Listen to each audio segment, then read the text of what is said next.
y vengo a presentar mi proyecto. Antes de empezar, quiero dar como un contexto de lo que era este barrio, en el cual hicimos unos análisis, en el que pues el resultado dio que hacía una falta de un espacio cultural en este barrio. Además de eso, tiene un flujo turístico que desemboca desde el centro cultural, por lo que al pensar así en un proyecto, ¿qué debería hacer para invitarlos a entrar al barrio? Entonces, aquí fue donde surgió la idea de tomar como base la Casa B, la cual es una casa cultural en la cual las personas se reúnen y tienen sus interpretaciones sobre todo lo que han vivido. Pero lo que pasa es de que este lugar no tiene muy buen aspecto, es nada más un lote.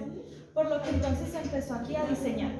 Se toman entonces unos ejes que vienen partiendo desde el barrio y así es como empezamos a ver unas cuantas formas que al principio eran simplemente dos prismas ortogonales, los cuales estaban empotrados entre sí.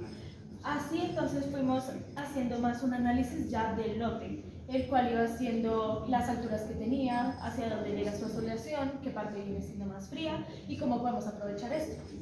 Entonces, la zona principal que se quería tener para esta zona era un aula polivalente, un lugar en donde se podrían presentar, pero además de esto necesitaban un buen manejo en luces y como cuidados del lugar para poder hacer sus presentaciones.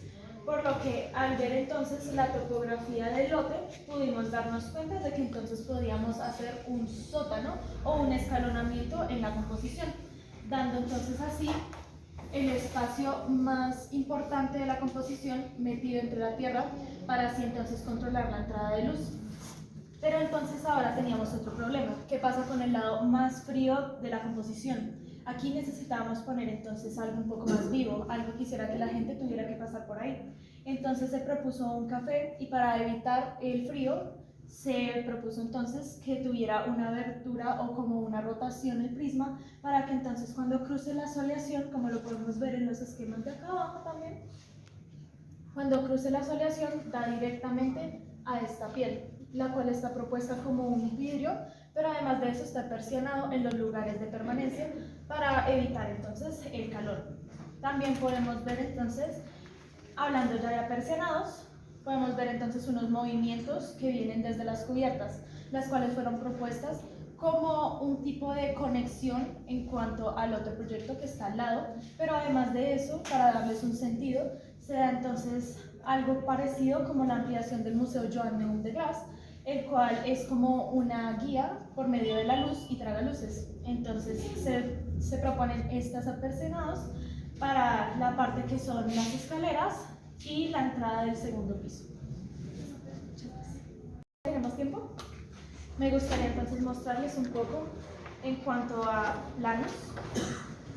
Entonces podemos ver un poco cómo es de que se hace la entrada desde un segundo piso, desde una segunda planta, se hace una entrada principal para habitantes del pueblo, mientras que se invita al turismo a entrar desde abajo, siguiendo el flujo del centro cultural, llegando entonces al primer piso y directamente la escalera los va guiando hacia el aula polivalente que viene siendo esta zona tan importante.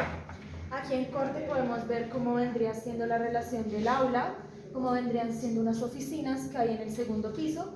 También podemos ver la zona de la cafetería que estaba mencionando hace un momento.